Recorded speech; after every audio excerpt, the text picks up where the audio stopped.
The upcoming elections, that is the by-elections for 9 assembly seats in Uttar Pradesh, scheduled for November 20, have ignited a fresh wave of political activity and tension across the state.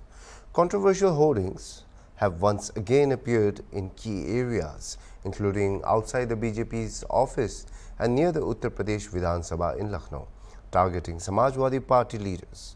One such hoarding features BJP leader Shamsi Azad alongside a provocative message aimed at SP leaders, reading "Jeetenge to lootenge."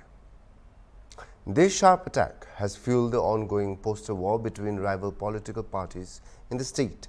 In response, the Samajwadi Party has also launched a series of posters challenging the BJP stance, including one with the slogan, "If we divide, we will be cut," as part of their ongoing efforts to counter BJP's narrative.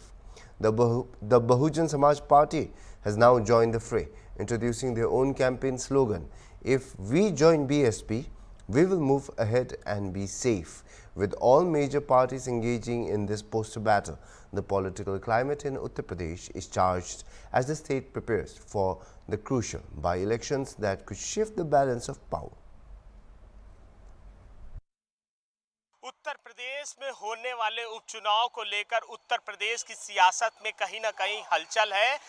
लगातार जिस तरीके से उत्तर प्रदेश की जो पार्टियां हैं, उपचुनाव है, उसमें लगातार पोस्टर वॉर जिस तरीके से चल रहा है, चाहे सपा की बात करें, चाहे बसपा की बात करें, चाहे कांग्रेस की बात करें, चाहे बीजेपी की बात करें, जिस तरीके से उत्तर प्रदेश के मुख्यमंत्री योगी आदित्यनाथ ने जो भाषण दिया था पहले कि जो बटेंगे वो कटेंगे, तो उसके बाद जिस तरीके से सपा ने बीजेपी को तंज कसते हुए पोस्टर लगवाए, न कटेंगे न बांटेंगे, लगातार रोजाना नए नए पोस्टर लगाए जा रहे हैं। इस वक्त मैं बीजेपी कार्यालय के सामने मौजूद हूं। एक नया पोस्टर आज बीजेपी कार्यालय पर फिर लगाया गया है। आप देख सकते हैं किस तरीके से सपा को टारगेट करते हुए ये पोस्टर लगाया गया है, जिसमें लिखा है साफ तौर पर, जीतेंगे तो लूटेंगे।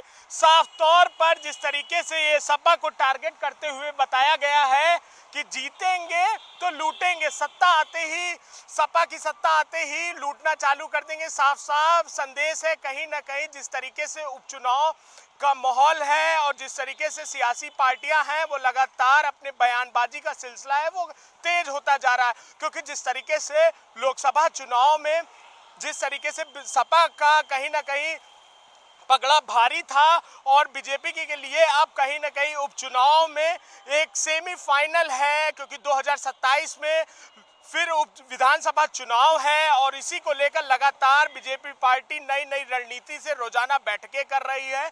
और जिस तरीके से, क्योंकि उपचुनाव में कहीं ना कहीं उनको जीत हासिल करनी है। अब देखने वाली बात है जिस तरीके से 20 तारीख को वोटिंग होगी, उसमें क्या होता है ये देखने वाला विषय है कि कौन कितनी सीटें उपचुनाव में निकाल पाता है। वीडियो जर्नलिस्ट अनिल सैनी के साथ निहाल पांडे, हॉर्नबिल टीवी, लखनऊ।